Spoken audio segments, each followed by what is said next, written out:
Hai semuanya, kembali lagi di channel ini. Pernah nggak sih kamu melihat seseorang di pinggir jalan lalu langsung menilainya dari penampilannya? Aku juga pernah. Setiap hari di bulan Ramadan, aku selalu melewati seorang lelaki tua yang duduk di depan minimarket dengan pakaian lusuh dan kaleng kecil di depannya.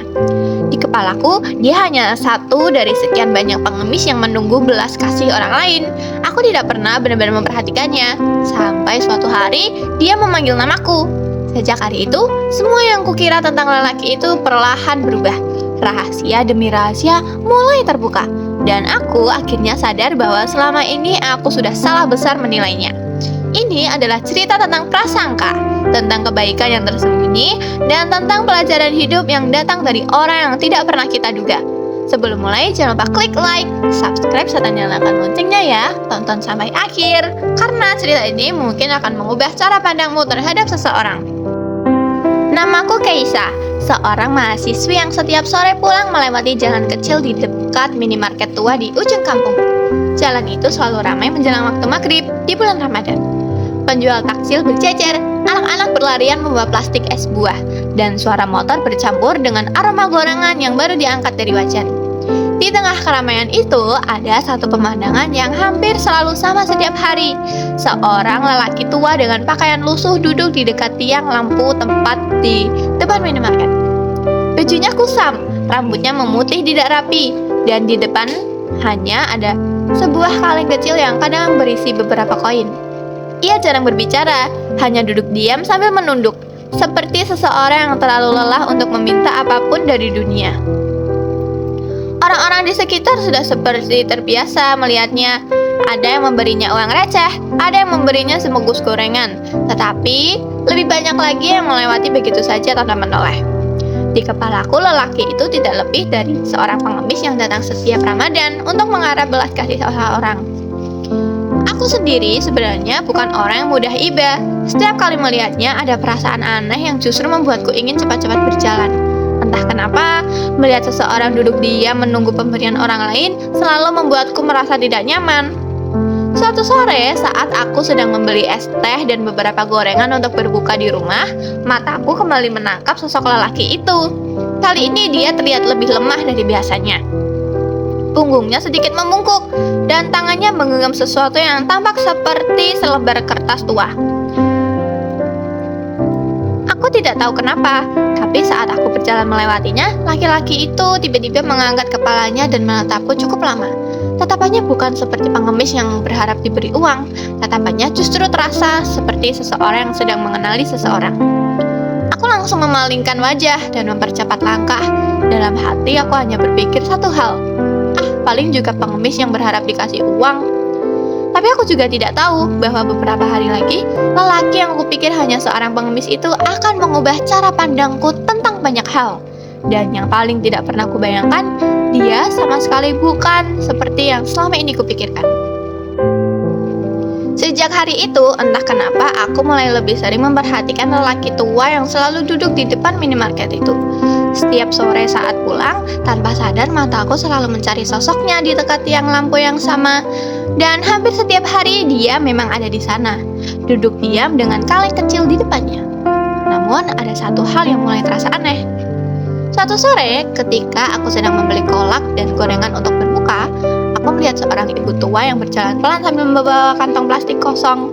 Wajahnya terlihat lelah, mungkin seharian berjualan atau bekerja. Saat melewati lelaki tua itu, ibu tersebut sempat berhenti, mungkin ingin memberi sesuatu.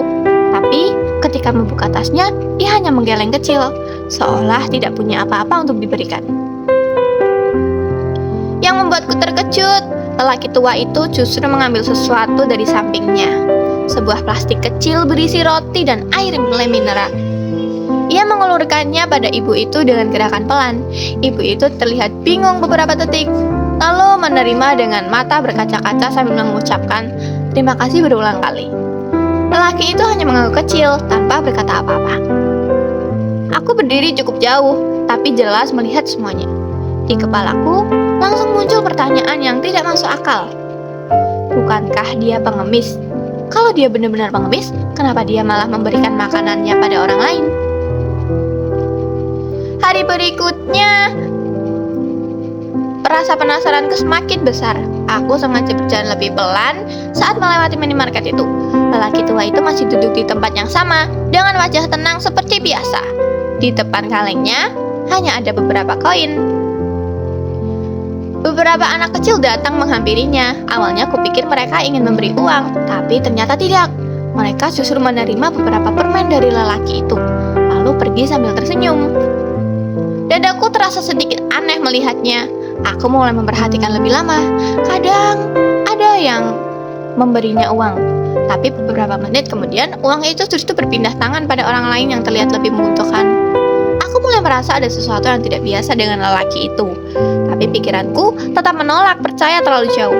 Mungkin dia hanya orang tua yang aneh, atau mungkin dia memang pengemis yang kebetulan punya sedikit makanan. Namun, sebuah kejadian di sore berikutnya membuatku benar-benar terdiam. Aku berjalan melewatinya. Tiba-tiba lelaki itu berkata pelan tanpa menatapku. "Pulangnya selalu jam segini ya?" kata lelaki tua itu. Langkahku langsung terhenti. Aku menoleh perlahan ke arahnya. Dadaku tiba-tiba terasa berdebar karena nada suaranya terdengar seperti seseorang yang sudah lama mengenalku. Padahal aku tidak pernah sekalipun berbicara dengannya. Dan sebelum aku sempat mengatakan apapun, lelaki itu kembali menunduk seperti biasa, seolah tidak terjadi apa-apa. Sore itu aku pulang dengan kepala penuh pertanyaan. Untuk pertama kalinya sejak Ramadan dimulai, aku mulai berpikir, mungkin lelaki yang selama ini kukira pengemis itu menyimpan sesuatu yang jauh lebih besar dari yang terlihat. Sejak kejadian itu, pikiranku tidak pernah benar-benar tenang.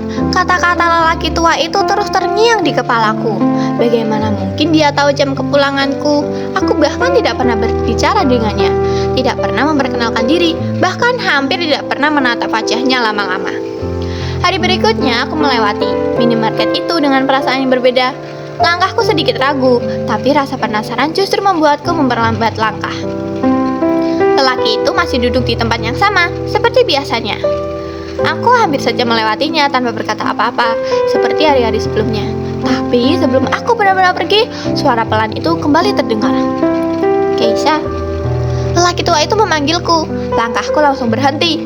Dunia di sekitarku terasa tiba-tiba melambat. Suara kendaraan, orang-orang yang lewat, bahkan pedagang takjil di pinggir jalan terasa menjauh. Aku menoleh perlahan. Lelaki itu masih menunduk, tapi jelas sekali dia baru saja menyebut namaku. Dadaku mulai berdebar lebih cepat. Aku menatapnya dengan bingung, mencoba mengingat apakah aku pernah bertemu dengannya sebelumnya. Tapi wajahnya itu terasa asing, sangat asing. Bapak manggil saya?" Tanyaku pelan, sedikit ragu. Lelaki itu tidak langsung menjawab. Ia hanya mengangkat wajahnya sebentar, menatapku dengan mata yang dalam, lalu tersenyum tipis. Senyum yang terasa aneh, seperti seseorang yang menyimpan banyak cerita. "Orang yang setiap sore lewat sini biasanya membawa tas hitam itu," katanya dengan pelan. Aku langsung melihat tas di pundakku. "Kadang beli es teh, kadang gorengan," lanjut lelaki tua itu. Aku pun terdiam. Memang benar, hampir setiap hari aku membeli hal yang sama di sana. Tapi tetap saja, bagaimana dia bisa tahu namaku? "Bapak tahu nama saya dari mana?" tanyaku lagi. Kali ini suaraku terdengar lebih tegang. Namun lelaki itu hanya menggeleng pelan. "Tidak penting dari mana," katanya. Jawaban itu justru membuat dadaku semakin tidak tenang. Perasaan yang tidak nyaman mulai muncul di kepalaku. Aku tiba-tiba merasa seperti sedang diperhatikan seseorang selama ini tanpa aku sadari. Sebelum aku sempat bertanya lebih jauh, azan maghrib mulai berkumandang dari masjid ujung jalan. Orang-orang di sekitar mulai sibuk membuka minuman dan makanan mereka. Aku berdiri beberapa detik lagi. Berharap lelaki itu mengatakan sesuatu, tapi dia kembali menunduk seperti biasa, seolah pembicaraan tadi tidak pernah terjadi. Akhirnya aku berjalan pergi, tapi pikiranku semakin penuh dengan pertanyaan. Siapa sebenarnya lelaki itu? Bagaimana dia bisa tahu namaku? Pernah juga sesekali dia memanggil nama ayahku, Pak Rahmat. Aku bingung, aku tidak tahu apa itu semuanya. Sejak itu, pikiranku benar-benar tidak tenang. Sepanjang malam aku memutar kembali semua kejadian beberapa hari terakhir. Dari cara dia menatapku, cara dia tahu namaku, sampai bagaimana dia tahu tentang ayahku yang sudah lama meninggal. Semuanya terasa terlalu aneh untuk dianggap kebetulan. Sore berikutnya, aku kembali melewati minimarket itu, tapi kali ini dengan langkah yang jauh lebih pelan. Di dalam hatiku ada perasaan campur aduk, antara takut, penasaran, dan sedikit khawatir tentang apa yang mungkin akan kudengar jika aku benar-benar mencari tahu. Lelaki itu masih duduk di tempat yang sama. Dari kejauhan, dia tetap terlihat seperti pengemis biasa yang tidak diperhatikan siapapun. Namun sekarang aku melihatnya dengan cara yang berbeda. Aku memperhatikan lebih lama dari biasanya. Beberapa orang yang lewat memberikan uang receh, tapi tidak semuanya ia simpan. Beberapa kali ia justru memberikan uang itu pada orang lain yang terlihat lebih membutuhkan. Ada seorang bapak yang tampak kelelahan setelah mendorong gerobak. Ada juga seorang anak kecil yang tidak membawa uang untuk membeli takjil. Tanpa banyak bicara, lelaki tua itu sering menggeser uang di kalengnya pada mereka. Pemandangan itu justru membuatku semakin bingung. Semakin lama aku memperhatikannya, semakin jelas bahwa dia tidak terlihat seperti seseorang yang benar-benar hidup dari meminta-minta. Saat aku berdiri tidak jauh darinya, lelaki itu sempat menatapku sementara. Tatapannya kali ini terasa lebih tenang, seolah ia sudah tahu bahwa aku sedang mencoba memahami sesuatu. Di kepalaku, nama ayahku kembali terngiang. Ayah memang dulu sering melewati jalan ini ketika masih bekerja di toko bangunan beberapa tahun lalu. Tapi hampir tidak mungkin semua orang asing mengetahui itu, apalagi seseorang yang terlihat seperti baru muncul beberapa waktu terakhir. Aku mencoba mengingat wajah lelaki itu lebih teliti. Kerutan di wajahnya, sorot matanya, cara dia duduk yang terlihat tenang. Ada sesuatu yang terasa tidak asing, tapi aku tidak bisa memastikan apa. Beberapa menit kemudian, azan maghrib mulai terdengar dari masjid di ujung jalan. Orang-orang mulai sibuk membuka makanan mereka. Suasana yang biasanya ramai berubah menjadi lebih tenang. Di saat itulah, lelaki tua itu perlahan berdiri dari tempat duduknya.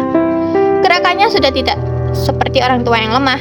Langkahnya justru terlihat cukup tegap, jauh berbeda dari kesan rapuh yang selama ini terlihat ketika ia duduk. Ia berjalan langkah menuju dari tiang lampu lalu berhenti sejenak. Sebelum benar-benar pergi, ia menoleh ke arahku sekali lagi. Tatapan itu terasa dalam, seperti seseorang yang sedang memastikan sesuatu. Dan untuk pertama kalinya, sejak aku mengenalnya, sebuah pikiran aneh muncul di kepalaku. Mungkin selama ini aku salah besar. Mungkin lelaki yang kukira hanya seorang pengemis itu sebenarnya bukan pengemis sama sekali. Dan mungkin semua yang terjadi beberapa hari terakhir baru permulaan dari sesuatu yang jauh lebih besar.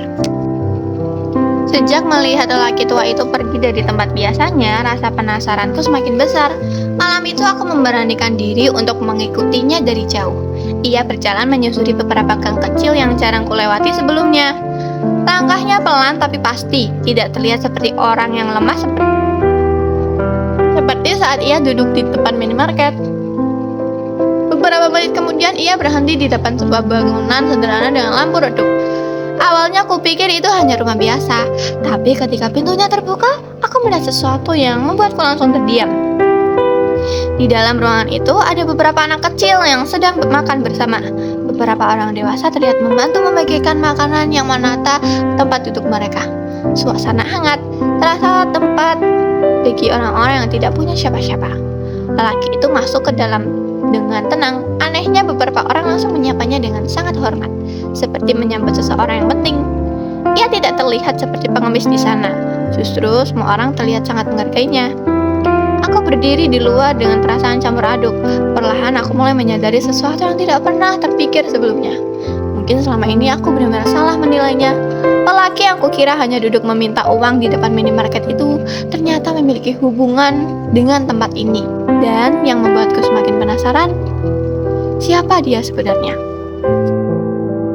Aku masih berdiri di depan bangunan itu cukup lama. Dari luar aku bisa melihat lelaki tua itu membantu membagikan makanan pada anak-anak yang ada di dalam ruangan. Wajahnya terlihat jauh berbeda dari saat ia duduk di depan minimarket. Di sana ia tampak lebih hidup, lebih hangat, seperti seseorang yang sudah sangat terbiasa melakukan semua itu. Beberapa saat kemudian salah satu orang dewasa di dalam ruangan keluar membawa kantong sampah. Ia sempat melihatku berdiri di depan rumah itu dengan wajah bingung. Dengan ragu aku akhirnya bertanya tentang lelaki tua itu. Orang itu terlihat sedikit terkejut lalu tersenyum tipis. Ia menjelaskan bahwa tempat itu adalah rumah singgah sederhana untuk anak-anak yang tidak memiliki keluarga tetap. tempat itu sudah cukup lama. Dan sebagian besar biaya makan anak-anak di sana berasal dari orang-orang yang ingin membantu secara diam-diam. Saat aku menanyakan tentang lelaki tua itu, orang tersebut kembali tersenyum. Ternyata lelaki itu bukan pengemis. Ia adalah seseorang yang setiap hari mengumpulkan bantuan dari orang-orang yang peduli, lalu menyalurkannya untuk anak-anak di tempat itu. Duduk di depan minimarket bukan untuk meminta-minta, tapi untuk memudahkan orang yang ingin memberi bantuan tanpa harus datang langsung ke rumah singgah. Aku langsung terdiam. Semua kejadian beberapa hari terakhir tiba-tiba masuk akal. Uang yang sering ia berikan pada orang lain, makanan yang ia bagikan, semuanya ternyata bagian dari sesuatu yang jauh lebih besar. Sebelum aku pulang, lelaki tua itu sempat keluar dari dalam rumah dan melihatku berdiri di depan gerbang. Ia hanya tersenyum kecil, seperti seseorang yang sudah tahu bahwa akhirnya aku memahami semuanya. Di perjalanan pulang malam itu, pikiranku terasa jauh lebih sunyi. Aku teringat bagaimana dulu aku selalu melewatinya dengan perasaan tidak nyaman. Aku mengira dia hanya seorang pengemis yang menunggu belas kasih orang lain. Padahal kenyataannya justru sebaliknya. Di bulan Ramadan itu, aku akhirnya belajar satu hal yang sangat sederhana. Kadang, orang yang terlihat paling membutuhkan justru adalah orang yang paling banyak memberi. Itu dia akhir dari kisahku. Kadang kita terlalu cepat menilai seseorang dari apa yang terlihat di luar. Aku mengira dia pengemis, padahal ternyata dia adalah seseorang yang diam-diam membantu banyak orang tanpa dikenal. Bulan Ramadan memang sering mengajarkan hal-hal sederhana, tapi maknanya bisa sangat dalam. Salah satunya adalah bahwa kebaikan tidak selalu datang dari orang yang terlihat paling mampu. Semoga cerita ini bisa mengingatkan kita semua untuk tidak mudah berprasangka dan lebih menghargai setiap orang yang kita temui ya. Kalau kamu suka cerita seperti ini, jangan lupa klik like, subscribe, dan nyalakan loncengnya ya, supaya lebih banyak orang bisa mengambil pelajaran dari cerita ini. Tulis juga di kolom komentar, kalau kamu berada di posisi Keisha, apa yang akan kamu lakukan. Sampai jumpa di cerita berikutnya.